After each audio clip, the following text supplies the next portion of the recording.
Welcome to In Focus with Eden Lane. Tonight we visit the Arvada Center for the season opening production of Ragtime, the musical.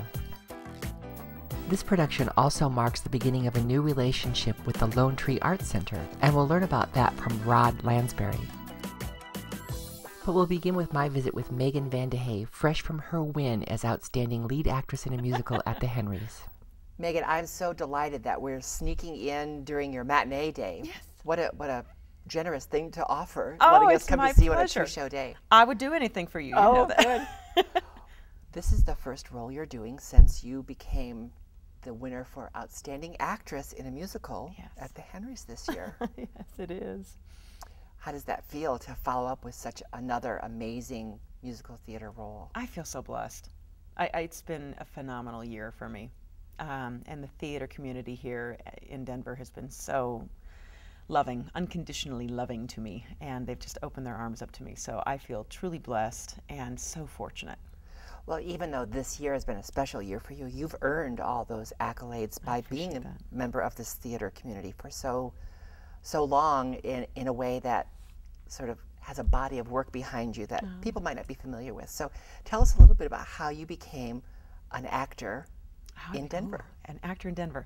I graduated from the University of Northern Colorado in '99, and at that point, it was kind of like a Chicago, New York, or LA decision for me. And I liked New York, but I didn't love New York, and I think you have to love New York to survive there. So I instead chose Chicago. Did you spend any time as an actor in New York? No, just visiting a couple times, and spent some time with friends out there, and just found that it was just not my city. Conversely so, flew out to Chicago, stepped off the plane, and immediately felt at home. So that's where I started my acting career, was in Chicago, doing smaller black box theater and just loving it. And then finally reached a point where I wanted more of a well-rounded life. So my husband at the time and I moved to Denver, and I just immediately hit the ground running here in the theater community, which was so lovely. And immediately, the quantity of theater is not as much, but the quality was so high. I was so impressed. So I was very lucky to land here. What was your first role when you came back to Denver? I worked in a small theater at the time. It is now the Vintage Theater. It was the Playwright Theater at the time. And I did a 4-person show called Party of One, very similar to like I Love You, You're Perfect, Now Change, except all about single life. And I landed one of the roles there, and Brian Thompson was running the theater at the time, and that's how I started. I was really fortunate. And then I fell into my second show with Terry Dodd, and it just went on from there. I was so taken with you in Grey Gardens, as you know, because we talked about it. Right. And it was such a momentous thing both for that theater, and it's interesting that it happens to be the same theater, same space where you started when you loved returned. that. It was like coming full circle. It was lovely almost to return home from where I had started a long time ago. That kind of journey is something I think a lot of people don't realize that actors who choose to live and work here go through. What is it like for you now that you've established your career as an actor in Colorado? Oh, I wish that I felt that way. I think I'm continually wanting to strive to feel as though as an actor, you always feel like this is your last role, And so I don't know. I don't know that I ever quite feel completely established, but I'm hoping to continue to feel that way in Denver. I'll let you have Okay. that. I'm telling you as a member of the audience that we feel you're established, and it's on evidence at the Arvada Center's production of Ragtime. Oh, thank you. Isn't it a beautiful production? I love this show. I know people either love this show or they don't get it. Right. What I hear from other audience members. In this production, everyone I spoke to got it. They all loved it. We've been so fortunate.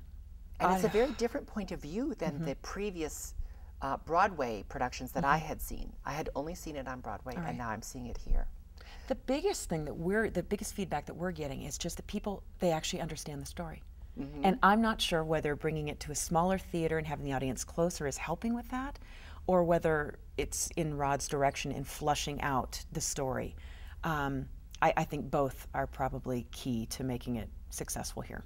I think this cast is a critical component to that equation, in that I get the emotional storyline, and your journey as mother is really on display in a way that I hadn't, not that those others were lesser, but this is very different. Okay. Tell me about your take on Mother. It's an interesting character. It's a tougher character for me than I've ever had to play. I don't really do the submissive mother roles very often. So this was hard, and I know immediately, I think that that Rod knew that this was going to be a stretch for me. And so I basically put myself in his hands and just said, okay, help me find this and help lead me the right direction. And he did. He had to occasionally say, okay, it's a little too strong of a choice. Let's bring it back some. But she's a mother. She's a mother like all mothers, who wants the best for her children and wants the best for her family. And it's interesting. And figures out how to get the best for herself. Truly. And I think that that's, I mean, I look at my own mother, who sacrificed so much for her children and so much for her family. And I think that a lot of mothers do that. And so I don't think that they spend as much time worried about their journey or their life or their whatever, because they put so much into everything else. Was her position, you described her as submissive, and that surprises me because she doesn't seem submissive to me at all. Good. She seemed, to me, the way you played her at the beginning, not submissive, but sort of, she followed what was expected. Right. And to me, I suppose that's a submissive thing. I remember in one of the first rehearsals, as we were blocking the first scene between father and mother, and I delivered the first line, and Rod looked at me and he said, no, you can't look at him. And I said, what? He goes, no, you don't look him in the eye when you say this line. And I thought, oh my gosh, this is going to be so hard. That to me, I think just not even being able to connect eye to eye was such a strong challenge for me through this process. That marriage is very of the period in which this play is set. Very much so. So maybe it's the period and not necessarily being submissive, but she doesn't end up being submissive. Oh, she has such a beautiful arc. I'm so lucky, because she discovers through the story, she finds her voice. And through that, I think she starts to understand who she is as a person, as she starts to take in all of the social injustices around her, and truly evaluates, I think, her relationship with father. Now, keep in mind, I mean, she's with him. She probably would have stayed with him. It's just because of a turn of events that she's able to possibly follow her heart a little bit more. And, comparing it to your most recent role, your Henry Award-winning role, in that show, I was willing that character to take steps forward and come into her own, and she wasn't able to. And here I get the satisfaction of seeing you do that. Does that resonate with you in any way? Oh, there's such a greater conclusion for me. There's such a greater payoff for me at the end. Just being able to sing that lovely song back to before is so cathartic. And so I think that, yes, that does help me, versus the Grey Gardens, where you can feel the audience willing you to step through the gate, and of course you don't. This has such a nicer resolution for me as an actor.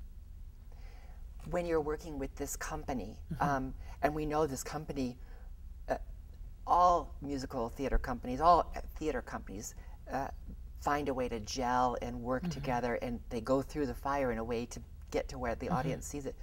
But this company really had another layer of that. We did. Tell me about how the company has come together, because I, as a viewer who was here early on in the run, if I didn't know what had happened, I couldn't tell. I couldn't pick out anything that was unsettled.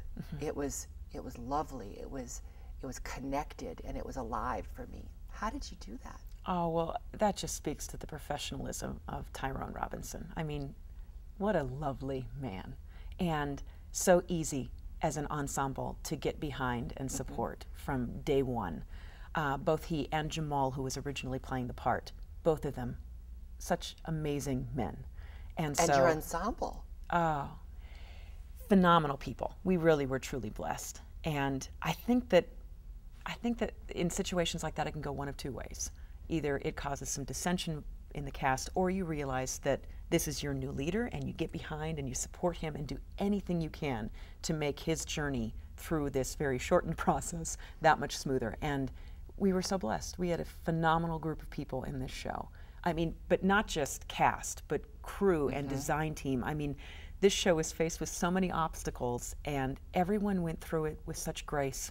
It was truly, it was honoring to be a part of that and to be able to sit back and watch the way everybody was navigating through.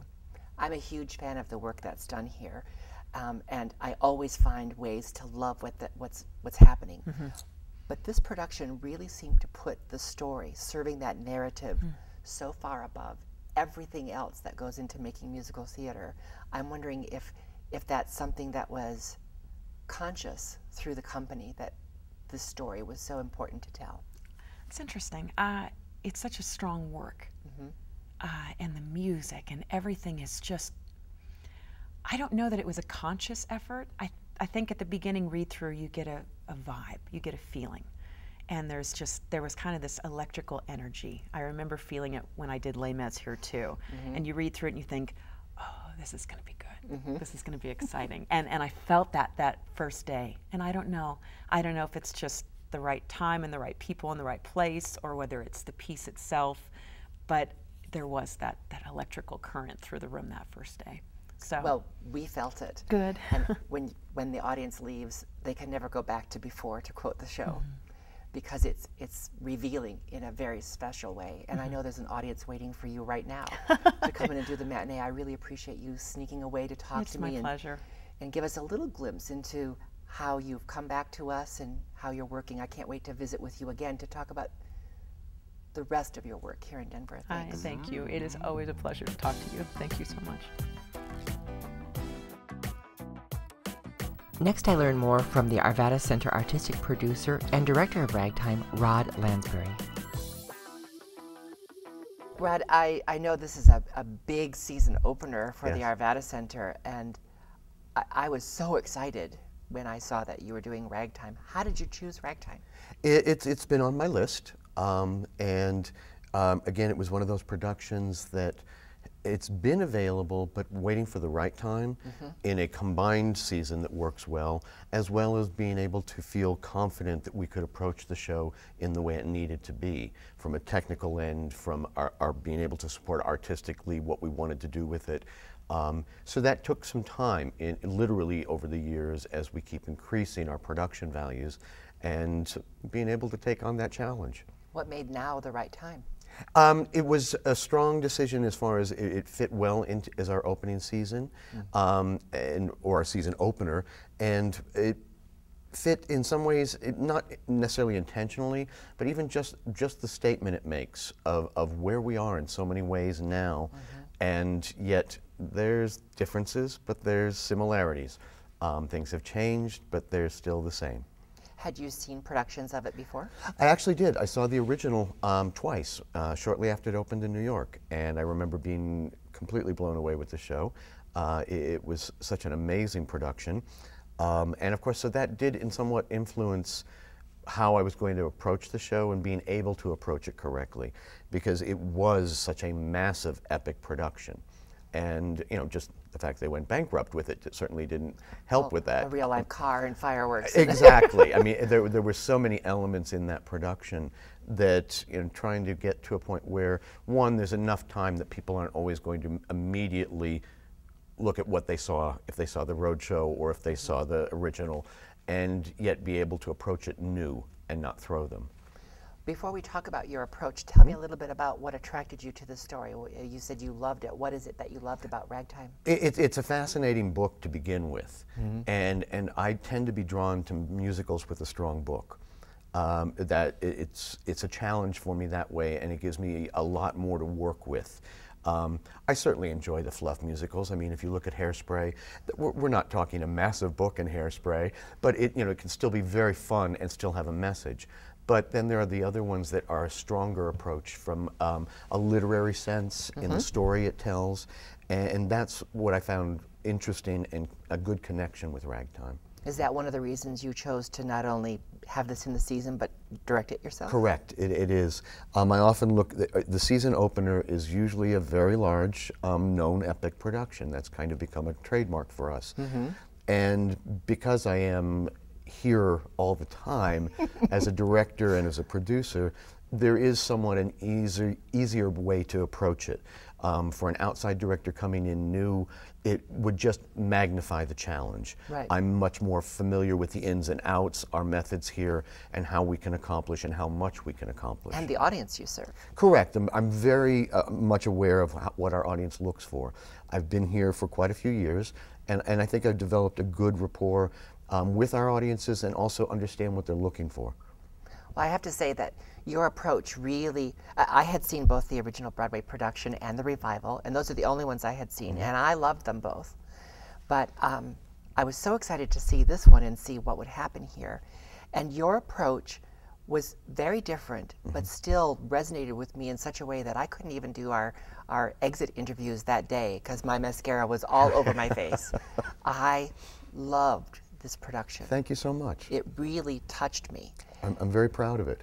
Tell me, what was your approach? How did you begin? Where did you find your entry point into this I script? immediately went back to the book. And I'd read the book years ago, and so I went back to it. And I read it multiple times over the process. One of the things I recognized is, not in any way to say that the original productions or the revival didn't have value, but I wanted to, again, approach it from something new for our audiences. And I think that's when you're the most successful here, by the way. Thank you. When you treat these productions not as remounting of what's been on Broadway, but as a new creation for the Arvada Center, I think that's when you're most successful. It's important to me. As I said, if you've seen it before, you still haven't seen it at the Arvada Center. And we look at all of our productions that way. You know, going back to Dr. O's piece, I found so many things in it fascinating that just gave me more insight into the overall arc of the piece. As Megan was talking about earlier, even with Mother, one of the things I immediately started to look at was, in most previous productions, the focus is on Coalhouse and Sarah. And yet in the novel, it really is Mother that crosses the entire gap or the entire arc of the storyline. And so it was important to me to bring that focus out. She is the through line. The others are all elements that intersect with her transition as she grows during that period. It was also important to me to look at the time period and what was going on then, the racial issues, the immigration issues that were starting to come up, and how those affected people. Because it and the really, role of women. Exactly, very much in the role of women. You know, so, and that was a very big point in the original novel. And so that's where I focused a lot on developing that. This is the kind of musical that I say, if you're the kind of person who says, oh, I don't like musical theater, I only like real theater, this is real theater. But Very the much. music, for me, and maybe it's because I loved it so, I don't see this narrative being served as well without the music. Oh, definitely not. The music supports so much of the storyline and the emotion of the moment. No matter how good the actor is, and we have some amazing performers in this show. You could say that again, because you really do, right down to the ensemble. It's I have to completely tell true. you, this ensemble was so strong on the night that I was here. Just remembering it now, I'm getting chills because I loved them so. No, the vocal abilities and the strength, and as I said, it simply reinforces and emphasizes what's going on. It's not just another song coming in. It's not a dance number suddenly coming in to relieve the tension of a previous heavy scene. There are moments, and each one carries you farther. The orchestration, the lyrics, the work that David Nels, our musical director, what he reorchestrated and reworked the vocal parts, the strength we were able to bring to all of those moments were, I think, part of why the show is so successful. You can see that ensemble getting their service of the narrative in their moments on stage. And it's not, oh, I'm in the background, or oh, I'm in a kick line. They were fully fleshed out characters for me, because I'm one of those people that picks little faces to I do follow. the same thing, and I actually have that discussion very early in the process with our cast and the ensemble, and I warn them that because we have such a quick process, of course we have to focus on the principals and get that staging and the main basic staging for the ensemble. But then I let them know that during the process, once that's in place, it's bare bones, and then I begin to layer. And it's very important that I bring every one of those ensemble characters to life as well. Because I do the same. I watch in shows, and I can. And they're doubling. They're playing separate often, characters, and yes. you can see distinct characters. That it's again very important, and we worked a lot on that, giving them their own through line of the show. A large part of your ensemble is a Colorado-based Yes. group of actors, Yes. whom we see frequently on Very the often. Arvada Center stage. It's almost like you have a theater company in some ways. In some ways, we do, because the market in Denver is somewhat limited. There is, a certain. There are certain people that we do work with more frequently because there aren't options, and their talent, of course, is wonderful. There's not a detriment among any of them. But it also is important to me that we do bring in that variety. And while we have a lot of, in this cast, there are familiar faces, there are a lot of new locals, and then we have some out-of-town people as well. We always audition in Denver first, because our goal is not only to find and keep our local actors working, but to find the best people for the show. When that doesn't necessarily come through, or the choices I'm looking for I can't find, then we do go out of town. You mentioned David Nill's work on the orchestration, and I have to say that I have no idea how many pieces are in the orchestra for this production, but it felt as full and swelling and supportive of the story as every production I've seen before. How large is the? This our pit actually is a pit of 10. Only 10? Only 10. And we do not, there's no synthesizer, there's nothing, we don't record anything, it's all live. And that's, again, one of David's phenomenal skills of being able to pick what pieces will best support the orchestration as we approach the piece as a whole. I think you can tell that I appreciated this piece. I'm very glad. But I also know that it's really noteworthy, not only because it's so well done, and I was looking forward to this being done here, but it's also the first time that you're taking a production that you created for the Arvada Center and moving it somewhere else. Yes. How did that happen? That has actually been a goal of mine for quite a while. Over the years, as we became a professional regional theater, and our production values and our product began to grow, and the success of our product, there's still always that element of we have a finite time that we can run a show. But once we have put that much work and that much money literally into a product, and the cast has put that much of themselves into it, it's always hard to close.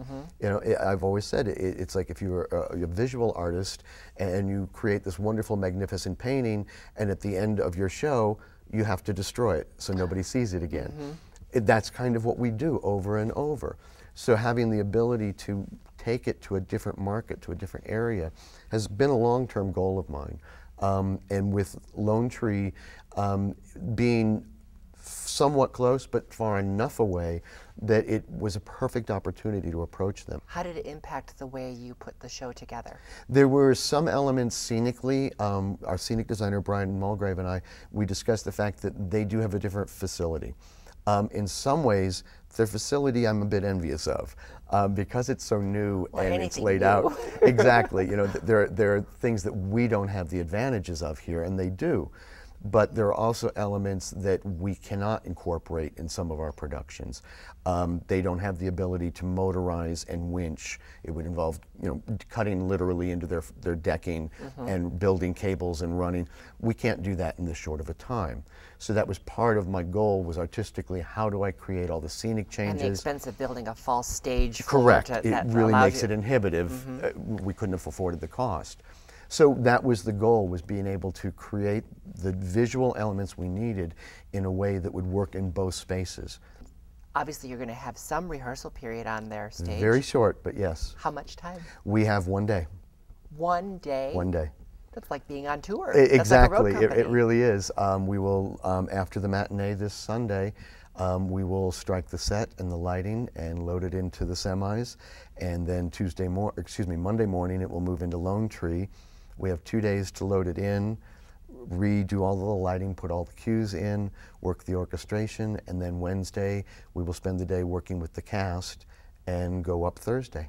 So your entire lighting kit, your musicians, your set, everything goes. And even your crew? Correct. Wow. At this point, Lonetree does not have an in-house crew, and that also allows us to bring it up faster in that I don't have to train a new crew how to run the show. We have the ability to take all of our people here, keep them working, and keep the show intact. So Well, it's a busy place. I really appreciate you taking the time to talk to me. My pleasure. The Arvada Center's production of Ragtime the Musical has been a huge success at the Arvada Center, but you haven't missed your chance to see it. You'll also be able to see it at the Lonetree Arts Center as the first transfer production from the main stage at the Arvada Center to Lonetree. Log on to their webpage for ticket information. There's so much happening at the Denver Center for the Performing Arts. The Denver Center Theater Company has several productions open at the same time. Colorado Ballet is opening their new season right here at the Ellie Calkins, and the national tour of Hair has come to town. And with it, they've brought a Colorado native. Join us next Friday as we visit with Trip Fountain and find out what it's like to have come from Colorado and be in a big show like Hair. Join us next Friday for In Focus on Colorado Public Television. That's all for this edition. Remember to join us on Facebook and Twitter. With all that Colorado has to offer, we're here to help you keep it in focus. Thanks for watching. Good night.